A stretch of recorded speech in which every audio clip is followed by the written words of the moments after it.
In Your House, A Cold Day in Hell on May the 11th wasn't the most high profile of shows, to say the least. Like a lot of WWF shows back then, it wasn't a big seller on pay-per-views or anything like that, and it's not an amazing must-watch show. No, it's decent on the whole. This still wasn't a good time as far as the company's business went. And yet there's a lot of historical significance on this card. The opener sees Hunter Hearst Helmsley take another win, firmly out of the doghouse after the infamous MSG curtain call, with Chyna, who debuted at Final Four a couple of months earlier, by his side. The second match features Mankind, fresh off a failed attempt at Taker's title and with little to do really, going up against the blue chipper Rocky Maivia, who's already getting the crowds on his back. There's no hints here as to just what these two would go on to do together. The third match continues the establishment of the Nation of Domination as a storyline force, pushing the company further towards stables, and the main event features Undertaker going up against Stone Cold Steve Austin. Fresh from one of the greatest bouts ever, the double-turn submission match against Bret Hart at WrestleMania, this is the Rattlesnakes' first singles main event shot at the world title, and the swerry finish will go a long way to setting up his feud with the Hart Foundation that will dominate the summer. So many elements of the Attitude Era are forming on this very card, and that includes the semi-main event, which features the in-ring debut of former UFC fighter and self-styled world's most dangerous man, Ken Shamrock, going against Vader. It is fair to say that expectations for Shamrock's WWF debut weren't that high. After all, the memory of the world's strongest man, Mark Henry, considered a complete and total failure by this point, was still fresh in the mind, and Shamrock's kind of awkward inclusion into the WrestleMania match between Hart and Austin hadn't done him an awful lot of favours. However, vignettes and promos had seen Shamrock get gradually more comfortable, and he did at least have a bit of pro wrestling experience to fall back on, even if it was years ago, before his career in MMA. And in Vader, he had a pretty good partner for his first WWF match. Not just because Vader's such a strong and stiff big man, but the Mastodon's experience in UWFI in the mid-90s wrestling shoot style, in theory, was something that would put him in good stead for getting something out of Shamrock. The match would also have a no-holds-barred rules type setup with no pinfalls and submission or knockout being the only way to win. And so the stage is set for a pretty different WWF match indeed. And the match itself is, well, it's actually fantastic. It far exceeded any expectations. As you might expect, the pair certainly take lumps out of each other. There's more than a few hammers from Vader, but he takes an absolute pacing from a still rough Shamrock who's got a lot of stank on those low kicks and manages to break Vader's nose with knee strikes. It's perhaps as stiff a match as there has ever been in the WWF ring, and it'd affect both wrestlers physically for a time. Although there is still time for some decent mat work here and there. It packs a lot into a short time of about 10 minutes, and a crowd that's quiet to begin with really gets into it, even if they've not seen much like it before. This does indeed take a lot from Vader's UWFI matches against Takada and the like, but that shoot style in it translates pretty well.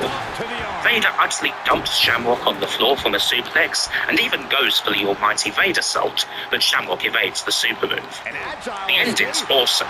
Following an onslaught in the corner from Shamrock, Vader counters with perhaps the deadliest meat hook he's ever thrown. The crowd is aghast. Jim Ross shouts, "Good grief," and some people may have vomited. But Vader gets cocky. He poses over his seemingly fallen foe. Shamrock takes him down from the ground and traps him in the ankle lock to get the tap. It's a brilliant match, one of Vader's best WWF matches, and certainly one of Shamrock's. The only regret that people had really was that Vader shouldn't have been Shamrock's first WWF opponent.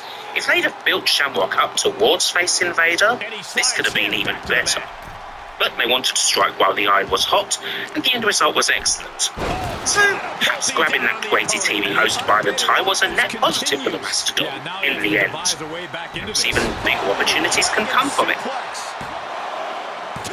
As much as the match with Shamrock was a fantastic one, the injuries that Vader sustained from it put him on the shelf for a few weeks, and he couldn't compete in Jude's King of the Ring tournament. His spot was taken by Hunter Hearst Helmsley in the storyline, and he'd go on to win the whole thing. Whether that was the plan all along is anyone's guess, but it doesn't seem like it was. The end result of it was Hunter winning the tournament that he had originally been penciled in to win in 1996 before the curtain call, but considering how much chaos was going on in the Fed at this time with the drama and real-life backstage fights between Bret Hart and Shawn Michaels, it wasn't exactly the leading item in the rap sheets. As far as Vader goes, well, he's written off TV for a few weeks to get his nose repaired, eating a decisive loss to Ahmed Johnson, which is not what anyone would call a good sign. And yet, the chaos in WWF would intervene again. At the King of the Ring, The Undertaker defends the title in an utterly middling match against Farouk. A week later, he teams with Ahmed Johnson against Farouk and Kamo Mustafa, played by the returning Charles Wright. Taker eats a shock clean pin against Old Mates and BSK comrade Mustafa, and Ahmed turns on Taker as a result. This was supposed to set up Ahmed fighting Taker for the title at the next In Your House Canadian Stampede.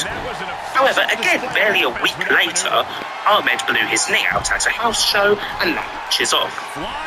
Vader, on his return from surgery, was supposed to fight Psycho Sid at Canadian Stampede. However, he's free now because Sid, along with several other wrestlers, got caught in an automobile accident which took him off the show. And so Vader goes from having nothing at all to being shoved into a title match against The Undertaker at Canadian Stampede. And again, all of this is occurring at the same time as the Michaels and Hart drama, with speculation rife that the Heartbreak Kid might leave the company altogether. It's an absolutely mad time. Reading Observers from these days, you get the impression that old Big Dave was struggling to keep up with it all. Vader at this time was still managed by Paul Bearer, and while Vader had a screwy victory over Taker at the Royal Rumble to build on, this isn't so much a feud between Taker and Vader as it is another chapter in Taker and Bearer's feud, which had been going on since 1996. There is some historical significance here. This program is the first time that Bearer mentions the name of Kane, the half-brother that Taker apparently left to die in a fire along with the rest of his family. Bearer reveals this after Taker and Vader were forced to team together, which naturally resulted in Taker giving Vader a first-class ticket to Tombstone City. Bearer also reveals during this feud that Kane is still alive, and all the while Taker generally gets the upper hand on the Mastodon through the program. So, yeah, it's not like he's getting set up to win here. He is by far the least important part of this feud. Same old phone? Nah, it's me in 3 time zones. One eye on an edit, 1 foot on a trail, and one on this guy. Why settle for glass buttons? This is a real flex. Can your phone do that?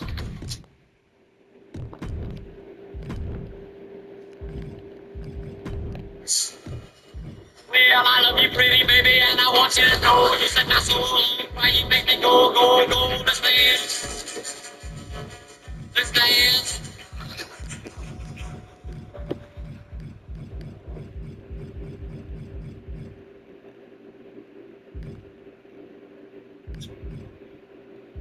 The match itself takes place on a show that, for all the chaos surrounding it, goes down as one of the greatest in the history of the company. An ungodly furnace of heat in the Calgary Saddledome, with just about every match being at least good, and the 10-man main event being utterly incredible. Such is the way with the WWF. When chaos reigns and the show seems confused and unpromising, greatness can occur. And that's never changed. While Vader vs. Taker is hardly a big reason for Canadian Stampede's excellence, it's still 2 very good wrestlers indeed putting on a good horse fight for the belt. Certainly plenty of cool striking, as you might expect from these 2. It's very much a typical Taker match, but it works against a good opponent, and it especially works with a crowd this molten. Calgary went utterly wild for everything on this night, including this match. And here comes one of my After favorites. 12 minutes of action, Vader attempts to go for the Vader.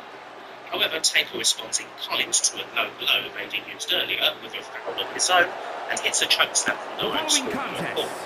A second chokeslam gets another near fall, and then the Tombstone gets the pin.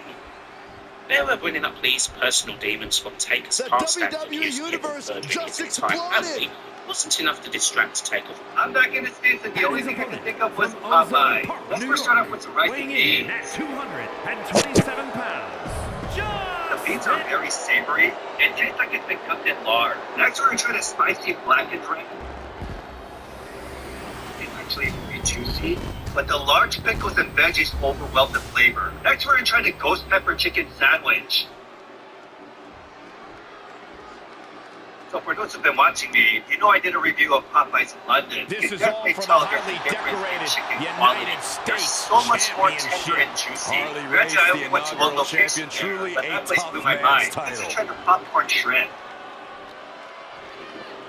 It's hardly any shrimp. It's basically fried dough. Last we got the fried chicken. This 3-piece was selling for $5 online. I can assure you of that. The thing I love about Extreme Rules is I don't we're know if it's because there's guaranteed different something standards from in out of terms the of blue. raising chicken, Some outside but this doesn't taste as fresh. I'm back in the States and the only thing I could think of was Popeye. Let's first start off with some rice and beans. Confession. Guilty as charged. Suplex. Running leg drop. Pinning predicament. Try some new limited item deals from Popeye. So the first is this 3-piece chicken deal. Normally when you order a 2-piece in my area, it's $9.49. But with this deal, you get an extra piece for a cheaper $6. Let's get a piece of the thigh. Absolute power with the vertical suplex. And he's taking on a persistent assault. Let's just talk about this summer bundle where you get a drink, a chicken wrap, and this new chicken dippers for $10.99. Let's start with the black and spicy wrap. Match should mean carte blanche to do whatever you want to someone, but It's juicy and tender and very peppery. Next, we're gonna try the chicken dippers. He kicks out with authority. he's nowhere near ready to stop fighting yet. So basically a skinnier version of the chicken strips. Way too much breading, it tastes like fried dough. The chicken is dry and tough. Let's try it with the signature sauce. Effectively using the knee. And he goes for the It tastes like mayo with smoky chipotle. Try some new limited item deals from Popeye. So the first is this 3-piece chicken deal. Normally when you order a 2-piece in my area, it's $9.49. But with this deal, you get an extra piece for a cheaper $6. Let's get a piece of the thigh.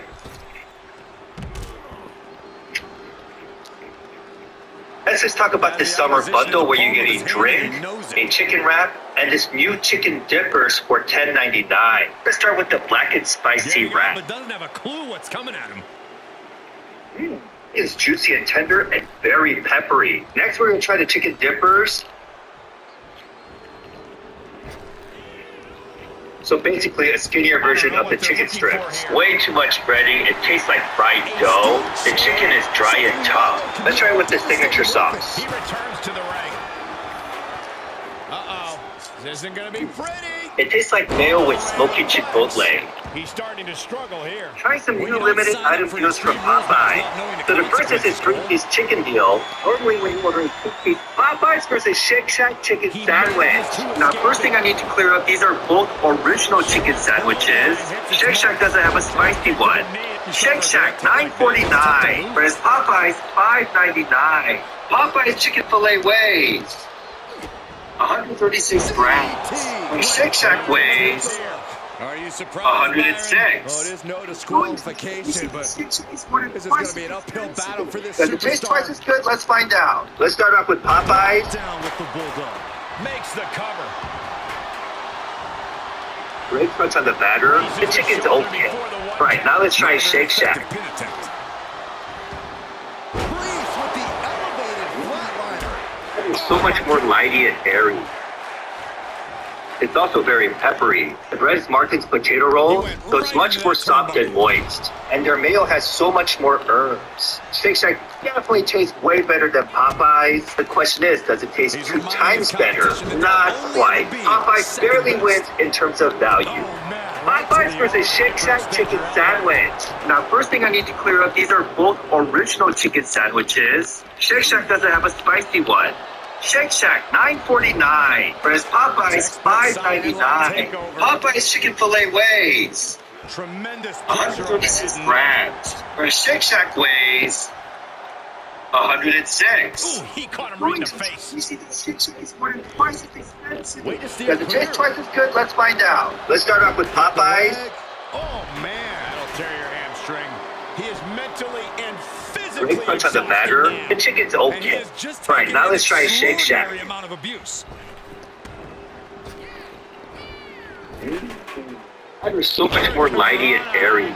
meal. Agility like It's also very that. peppery. Res Martin's potato rolls, so it's much more soft and moist. And their mayo has so much more herbs. Shake Shack definitely tastes way better than Popeyes. The question is, does it taste 2 times better? Not quite. Popeyes barely wins in terms of value. Popeyes versus Shake Shack chicken sandwich. Now, first thing I need to clear up, these are both original chicken sandwiches. Shake Shack doesn't have a spicy one. Shake Shack, $9.49, whereas Popeyes, $5.99. Popeyes chicken fillet weighs 136 grams, whereas Shake Shack weighs 106. He leaves the Does ring. it taste like it's good? Let's find out. Let's start off with Popeyes.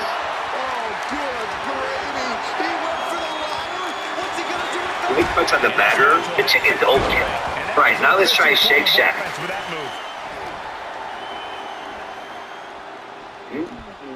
That is so much more lighty and airy.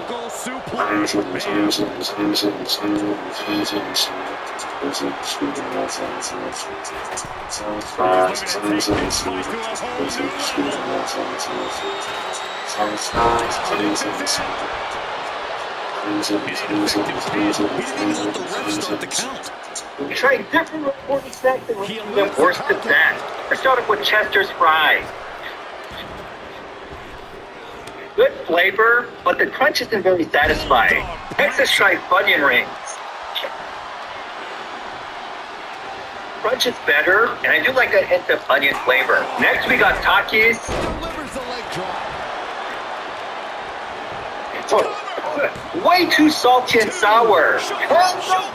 Next, we got nuts. It's been 2 weeks since I've had a burger. Let's change that. Start off with the Shake Shack Cherry Limeade. Gotta get my Red 40. I'm not sure if this has Red 40. The drinks aren't too sweet. Move on to the cheesy fries. Alright, here we go. Crinkle cut fried decent crunch. The cheese is pretty mild. Next, let's try the fried pickles. Bad spot to be in. Not too bad. Pickles a little slimy. I'm imagine the fried okra. Let's try the double burger. Aesthetically, very pleasing. He's taking this to the floor now. Juicy patties, a little bit of meat lace. This place just turned into South Swanson Street. It's just so rich, I wish they had chopped chilies as an option. And last I tried their chicken sandwich. It's so juicy and moist. Not too mayo heavy. And you get the big pieces of pickle. It's been 2 weeks since I've had a burger. Let's change that. Start off with the Shake Shack Cherry Limeade. Gotta get my Red 40. I'm not sure if this has Red 40. And a strong kick out in one. Somehow still in this fight. Not down and out yet. His eyes are fixated. He's looking to end this.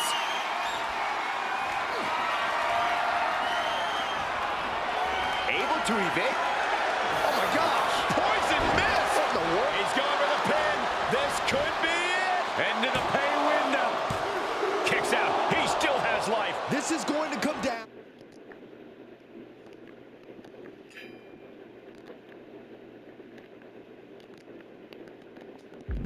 To who wants it more?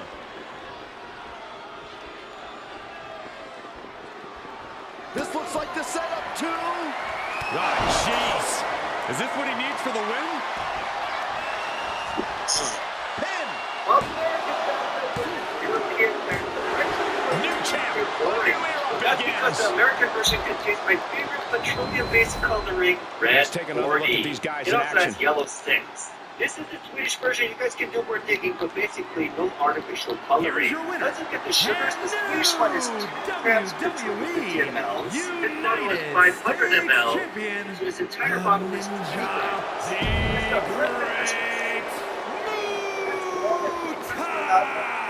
Let's try the European version first. The caps don't completely come off. That says you don't ever lose the cap, and it doesn't become extra litter.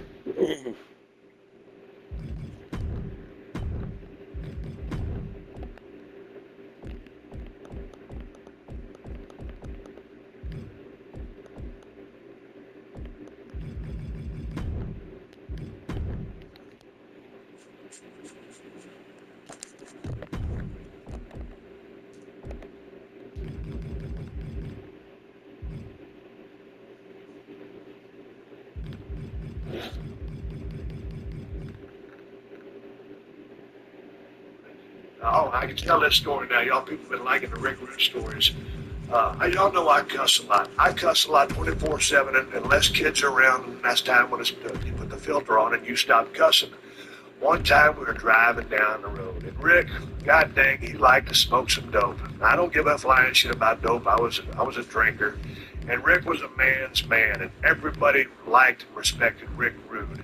I loved talking business with him. Some of the conversations we would have in those cars going to and from the town, when Rick started breaking down psychology and booking and territory and pitting this guy versus that and talking about getting heat, getting over, all the stuff that used to come from his mouth. It reminded me of the conversation I had with Scott Hall the other day, man, just the depth of knowledge. But one time, to go back to the story, we was riding down the road, and I think I was driving. Oh, yeah, I am he pumped was for riding this guy. shotgun, and I think Rick was in the back seat. He might have been smoking before. I cannot remember.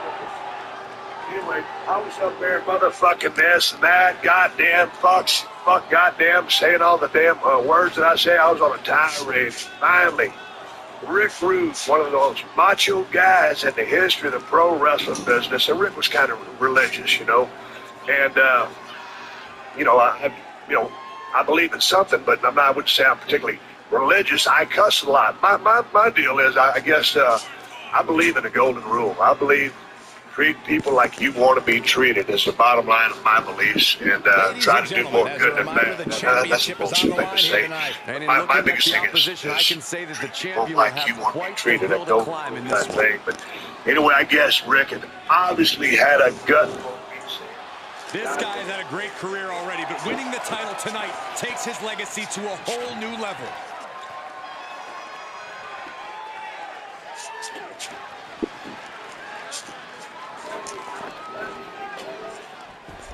Clearly, whoa, jump-starting the action.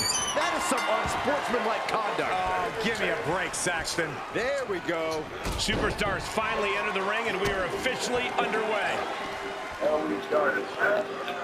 Oh, goddamn Rick Rude back there smoking a fucking joint and yelling at me for saying goddamn.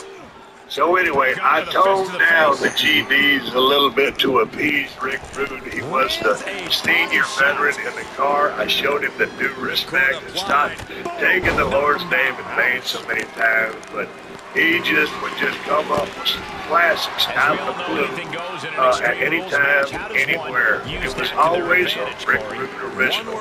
You'll hear the awful one. I've told this story before, and I'll tell you, since you're a country boy now,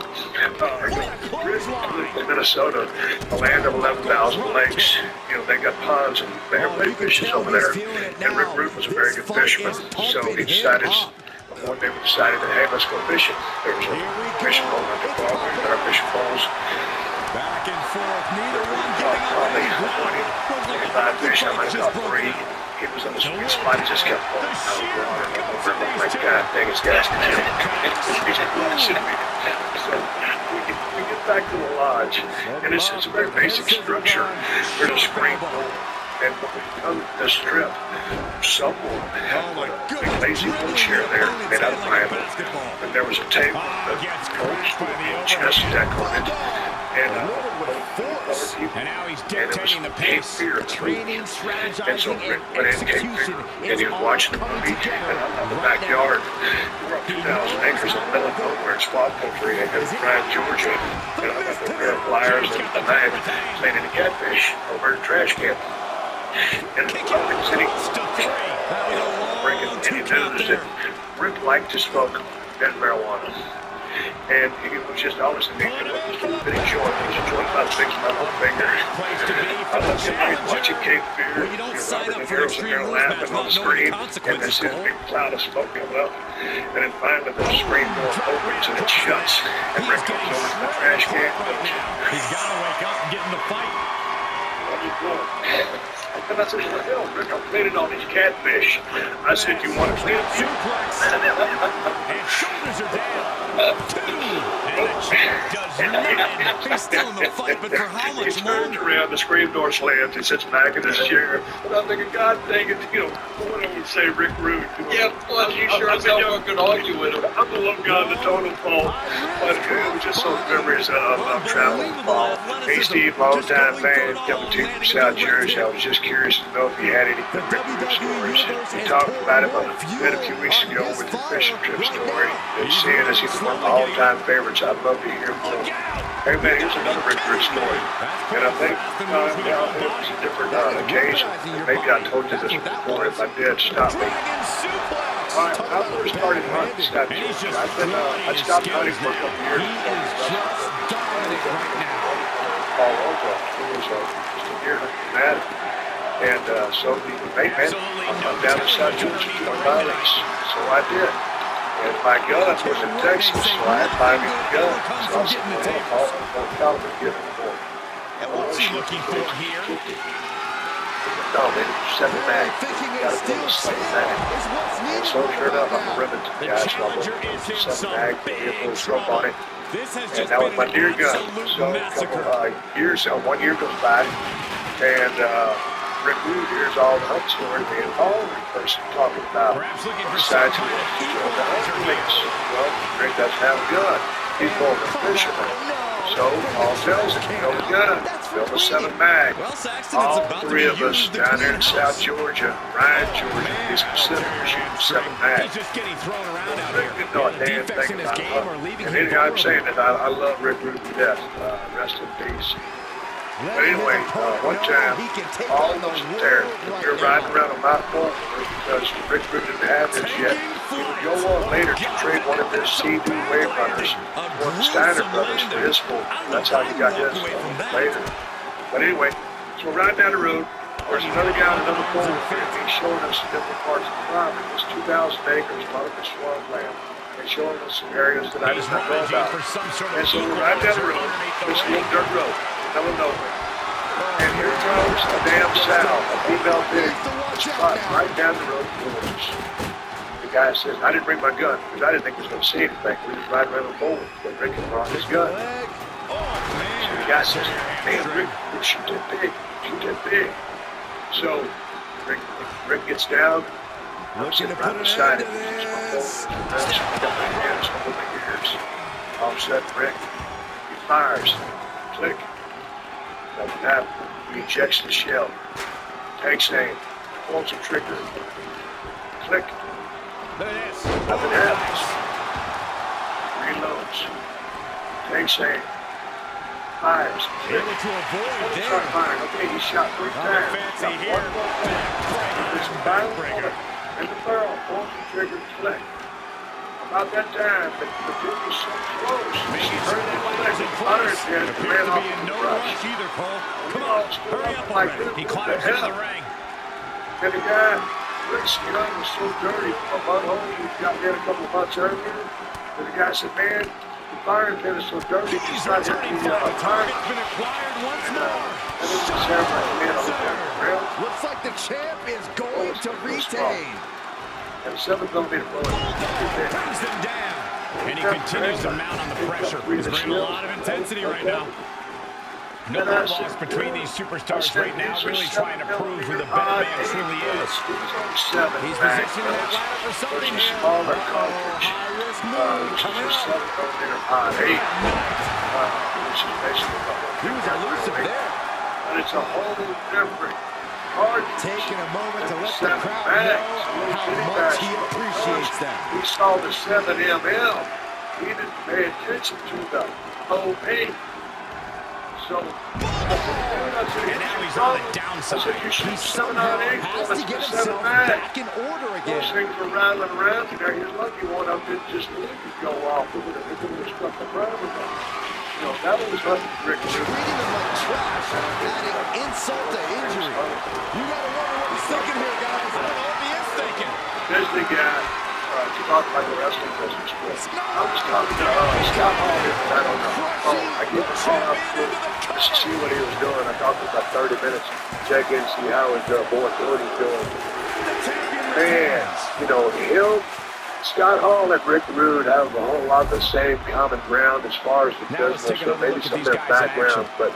But Scott Hall, very, very savvy guy. He was breaking out some stuff that I had never heard about.